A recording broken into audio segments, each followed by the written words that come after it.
तो हमने देखा है कि कई लोग दरवाजे से दंडवत करते हैं। तीसरा स्थान तुमरुका जी चंचुला देवी को बता रहे हैं कि तीसरा स्थान ऐसा है भगवान शंकर के मंदिर का द्वार।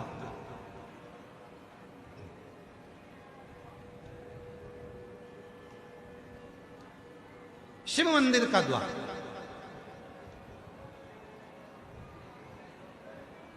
और जो भगवान शंकर के मंदिर के द्वार के बाहर, द्वार से जैसे दरवाजा, दरवाजे से थोड़ा सा बाहर निकलकर यदि आप शिव मंदिर की ओर मुख कर कर आप 2 क्षण के लिए भी बैठते हैं, कोई मंत्र नहीं बोलते, कोई साधना नहीं करते, कोई व्रत नहीं करते, तो भी शिव आपको उसका फल देता जरूर है।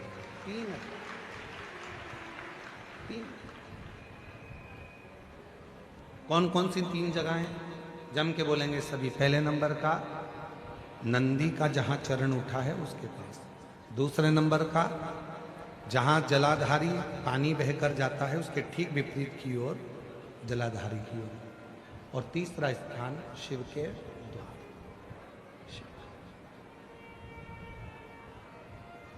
फल जैसे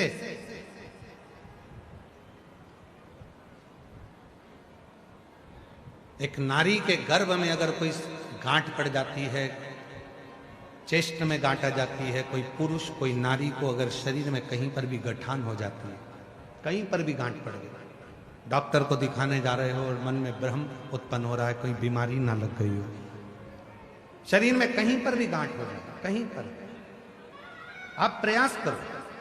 शिव मंदिर के जब पूर्णिमा का दिन हो, प्रदोष का दिन हो, सोमवार की अष्टमी का दिन हो, सोमवार का दिन हो, चंद्रमा की रोशनी जब शिखर पर पड़ रही है और उस शिखर की छाया जहां पड़ रही है उसी जगह पर बैठकर एक बेलपत्र शिव पर चढ़ी हुई चबा चबा कर रात्रि के समय उसको खाना प्रारंभ कर दो। 3 या 4 प्रदोष, 3 या 4 सोमवार, 3 या 4 पूर्णिमा आप करोगे, शरीर की गांठ धीरे धीरे गलना प्रारंभ हो जाएगी और शरीर में गांठ नहीं होगी। वो रोशनी और इसका प्रताप यहां वर्णन किया गया है। देखिए शिव महापुराण की कथा में स्वयं नंदी जब भगवान शंकर के पूजन की तैयारी कर रहे थे और चंद्रदेव का आगमन हुआ, चंद्र को प्रणाम किया, चंद्रदेव के अंदर अभिमान आ गया कि मुझे प्रणाम कर रहा है, नमन कर रहा है। किसी किसी को लगता है प्रणाम करो तो उसको लगता है कि मुझे प्रणाम करना है, मुझे जगह दी गई है, मुझे स्थान दिया गया है। ना, प्रणाम किया बड़े के नाते, सम्मान के नाते। चंद्रदेव ने पूजा की थाली को देखा और देखकर पूजा की थाली को चंद्रदेव ध्यान नहीं दिए और चंद्रदेव नंदी को कुछ अपशब्द कहने लगे। अपशब्द कहते हैं तो नंदी का दिल रोता है भीतर से। शिव भक्त का हृदय यदि रोता है तो उसका दंड व्यक्ति को भोगना ही पड़ता है। अब चंद्रदेव नंदी को अपशब्द कहकर चले गए, पूजा की थाली को लांग कर चले गए। अब चंद्र की स्थिति जो गई, चंद्रदेव अपने ससुराल में गए और दक्ष प्रजापति ने चंद्र को काया का रोग दे दिया। काया का रोग, शरीर में एक ऐसा रोग लग गया काया का कि वो छूटता नहीं, छूटता।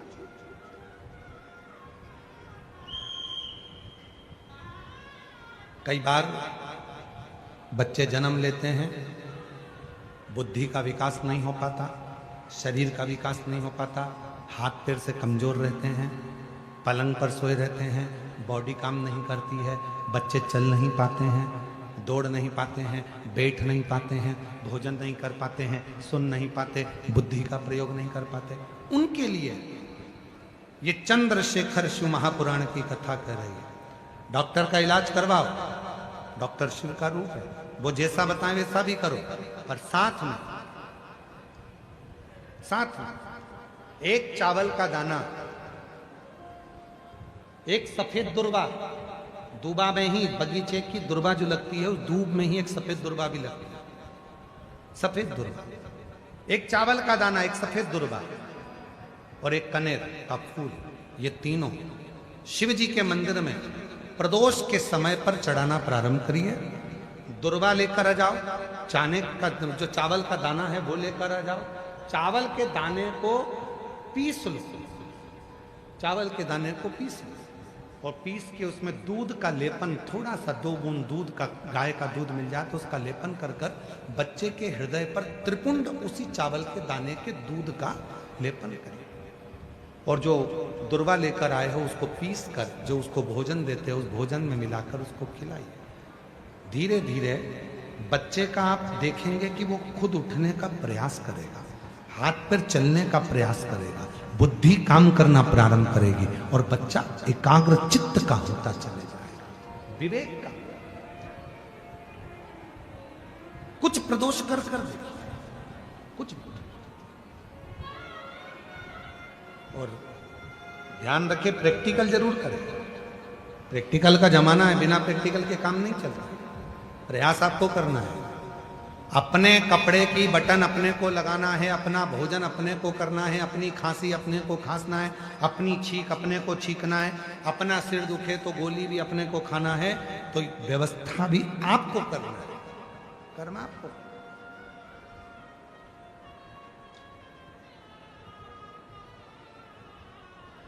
शिव भक्त का तो केवल उतना काम है कि आपके सम्मुख में आकर शिव की चर्चा का स्मरण, शिव चर्चा,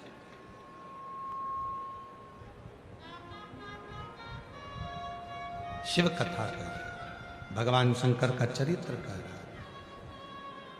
दक्ष प्रजापति ने श्राप दे दिया, चंद्र को काया का रोग लग गया। काया का रोग छूटे कैसे, किसके पास जाएं? देव ऋषि नारद ने कहा तुमने नंदी का अपमान किया। भगवान अपने अपमान को सहन कर लेते हैं, पर भगवान भोलेनाथ अपने भक्त के अपमान को कभी सहन नहीं कर पाते हैं, कभी नहीं। शिव अपना अपमान सहन कर लेंगे, पर भगवान भोलेनाथ अपने भक्त का अपमान सहन नहीं कर पाते। इसीलिए आपको शिव महापुराण की कथा में बार बार कहते हैं, भगवान शंकर की कथा नहीं सुनना मत सुनो, पर शंकर की कथा की निंदा मत करो। शिव जी के मंदिर नहीं जाना मत जाओ, पर शंकर की निंदा मत करो। शिव महापुराण में नहीं जाना मत जाओ, पर कोई शंकर का भक्त है, शिव का भजन करने वाला है, शंकर का स्मरण करने वाला है, कोई शिव गुरु है, कोई शंकर को ही गुरु मानकर शिव को ही गुरु के तत्व में जानते हैं, तो उस शिव गुरु की कभी निंदा मत करो, कभी निंदा मत करो। क्यों? क्योंकि शिव अपना अपमान सहन कर लेते हैं, पर अपने शिव गुरु का अपमान शिव कभी सहन नहीं कर पाते हैं, उसकी निंदा। तने सुनना हो तो सुनो, नहीं सुनना है तो अपना घर बजा। कोई नहीं कह रहा तुमसे कि कथा में आ, निंदा मत, बुराई मत। कोई मंदिर जा रहा है तो उसकी निंदा मत करो। कई लोगों की आदत रहती है, कोई माताएं जल लेकर मंदिर जाती हैं तो उस पर ताना कस देते हैं। क्यों कसना है? एक दिन जिंदगी का ऐसा आएगा कि तुम पर ताना कसा जाए। किसी को अपशब्द मत करो। एक उंगली जब हम किसी पर उठाते हैं तो ये 3 उंगली अपनी ओर जाती है कि तू अपने अंदर झांक कर देख कि तू कैसा। क्यों अपमान कर, क्यों अपशब्द कर?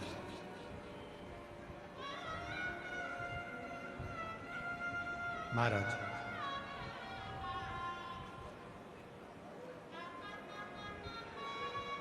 पूरी मनुष्य देह में, पूरे मानव के शरीर में केवल हमारे शब्द, हमारी वाणी 24 घंटे यात्रा करती है।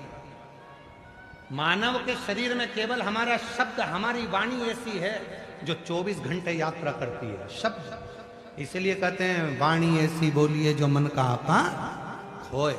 4 ताले में बंद हो जाओ और 4 ताले में बंद होकर भी तुम कुछ बोलोगे तो तुम्हारे शब्द बाहर निकलकर आ ही जाएंगे और लोगों के कानों तक पहुंच जाएंगे। पति पत्नी अपने कमरे में बैठकर भी बात करेंगे तो वो बात अपनी बहू तक पहुंच ही जाएगी, बेटे तक पहुंच ही जाएगी। बहू बेटा अपने कमरे में बैठकर बात करेंगे तो वो बात सास तक पहुंच जाएगी। कोई नहीं है, कमरे की आवाज भी बाहर नहीं जाती है, कोई नहीं सुनता, फिर भी वो शब्द चलते हैं। हमारे मुख से निकले हुए शब्द यात्रा करते हैं। कथा हम यहाँ बाँच रहे हैं भुसावल में, पर यह कथा जिसने नहीं भी सुनी होगी तो भी एक ना एक दिन ये शब्द चलकर किसी के भी माध्यम से पहुंचेंगे, लोगों के कान तक पहुंच ही जाते हैं। शब्द चलते हैं। शब्द यात्रा करते हैं, वाणी यात्रा करती है, शब्द चलते हैं और ये वो यात्रा करते हैं। शब्द यात्रा, वाणी यात्रा करती है। इसलिए निवेदन है, सास से भी निवेदन है, बहू के लिए कोई भी शब्द बोलो वो बहू तक पहुंचेगा एक ना एक दिन। बहू से निवेदन है, तुम सास के लिए कितना भी मायके में जाकर बोल दो, अपनी मम्मी के सामने जाकर बोल दो, फिर भी वो शब्द एक ना एक दिन तेरी सास के सामने जरूर आएगा। वो शब्द घूमता आता है और तुम्हारे सामने पहुंचता है। तो क्यों बोले हम आड़ा टेढ़ा, क्यों बोले हम अपशब्द? अरे मत बुरे कर्म कर बंदे वरना पछताएगा, भगवान की आंखों से तू बच नहीं पाएगा, तू बच नहीं पाएगा। अरे ओ अज्ञानी मत करना। शब्दों को छोड़ने से पहले विचार कर। जब सीहोर में गुरु पूर्णिमा का महोत्सव होता है, साल में एक ही दिन होता है जिस दिन गुरु दीक्षा हम देते हैं, बाकी के पूरे वर्ष गुरु दीक्षा नहीं देते। एक ही दिन होता है गुरु पूर्णिमा का दिन, उसके 7 दिन पहले शिव पुराण की कथा होती है, गुरु पुराण की कथा होती है, शिव गुरु कथा चलती है। जब उसमें गुरु पूर्णिमा के समय पर शिव भक्त सीहोर पहुंचते हैं, कथा श्रवण करते हैं, तो हम उनसे एक ही बात कहते, आप आए हो कथा सुनने के, पर शिव गुरु की बात अपने अंदर उतार कर लेकर जाना कि अपने अंदर की जितनी बुराइयां हैं उसको त्याग, कुछ अच्छा ग्रहण कर, कुछ अच्छा लें अपनी जिंदगी, तो कथा में आना सार्थक हुआ। चंद्रदेव को काया का रोग लगा, चंद्रदेव नारद जी के पास गए, नारद जी ने नंदी के पास भेजा। वापिस चंद्रदेव को घूमकर नंदी के पास आना पड़ा और नंदी से प्रार्थना करना पड़ी, मेरा रोग कैसे मिटेगा। नंदी ने कहा, सुन चंद्र, तूने शिव का अपमान भरी सभा में करा था, शिव ने सह लिया, पर शिव भक्त का अपमान कभी शिव सहते नहीं है, इसलिए तुझे ये रोग हुआ है, शिव की साधना कर। नंदी ने पूजन का विधान बता दिया, पूजा का विधान। कई लोग कहते हैं गुरुजी, आप कहते हो कनेर का फूल ऐसे चढ़ाना, आप कहते हो बेलपत्र ऐसे चढ़ाना, आप कहते हो दुर्वा ऐसे चढ़ाना, आप कहते हो चावल का दाना ऐसे चढ़ाना, आखिर क्यों? हम उनसे कहते हैं, देखो गोलियां डॉक्टर लिखता है, पर उसको खाने का तरीका भी लिखता है। ये वाली गोली खाली पेट खाना, ये वाली गोली रात को खाना, ये दवाई गर्म पानी के साथ लेना, ये दवाई दूध के साथ लेना। डॉक्टर को मालूम है दवाई अगर वो देता तो पूरी दवाई एक साथ खिला देता, पर नहीं, उसको मालूम है ये दवाई कैसे लेना। उसी तरह वेद व्यास जी ने भी शिव महापुराण में सारा विधान लिखा है, कैसे बेलपत्र कब चढ़ाना है, दुर्वा कैसे चढ़ाना है, चावल का दाना कैसे चढ़ाना है, कैसे भगवान शंकर के मंदिर में कहाँ बैठना है, किस तरह से बैठना है, ये तरीका है, ये तरीका है। और जिस तरीके से आप जिंदगी भर खूब दवाई खा लो, आराम नहीं लगेगा, पर डॉक्टर कहेगा कि इस तरह से खाना, ये सुबह खाना, ये शाम को खाना, ये पानी से खाना, गर्म पानी से खाना, ऐसा करना, योगा करना, प्राणायाम करना, ये सब डॉक्टर बताएगा, उसके विधान से खाओगे तो वो लाभ करेगा, वो विधान लाभ। ऐसे कितनी भी लाते जाओ, कितनी माताएं बैठी हैं, कितने भाई बैठे हैं जिनका सिर दुखता है और मेडिकल पर जाते हैं और दवाई लेकर आ जाते हैं। पेट दुखता है, मेडिकल पर जाते हैं, मेडिकल वाले से कहते हैं भैया दवाई दे दो, पेट दुख रहा है, मेडिकल वाला दवाई दे देता है और तुम खा लेते हो, वो थोड़ी देर का आराम लग जाएगा, फिर तकलीफ होगी। इसलिए मेडिकल पर जाने से पहले डॉक्टर के पास जाओ, और डॉक्टर के पास जाकर कहोगे कि ये तकलीफ है, फिर डॉक्टर उसको लिखेगा। तो क्या डॉक्टर तो 3-4 दवाई लिख देता है, मेडिकल वाला एक ही दवाई देता है। डॉक्टर 3-4 दवाई क्यों लिखता है? क्योंकि एक दवाई देगा, उसको मालूम है एसिडिटी होगी, तो उसके साथ दूसरी दवाई भी देगा, एसिडिटी को दबाने के लिए फिर तीसरी दवाई देगा। 3 दवाई इसलिए डॉक्टर ने दी कि वो दवाई लेगा तो साइड इफेक्ट नहीं होगा। पर मेडिकल वाले हो सकता है कि तुमको दवाई दे दें, थोड़ी देर के लिए आराम भी लग जाए और बाद में फिर तबीयत खराब हो जाए। डॉक्टर को दिखाकर फिर मेडिकल पर जाए, फिर मेडिकल पर दवाई लो, फिर खाओ, वो असर करेगा। चंद्रदेव ने काया के रोग से मुक्त होने के लिए शिव की साधना करी, तब जाकर चंद्र के काया का रोग समाप्त हुआ भगवान श्री गणेश जी महाराज का मंगल विवाह हो रहा है।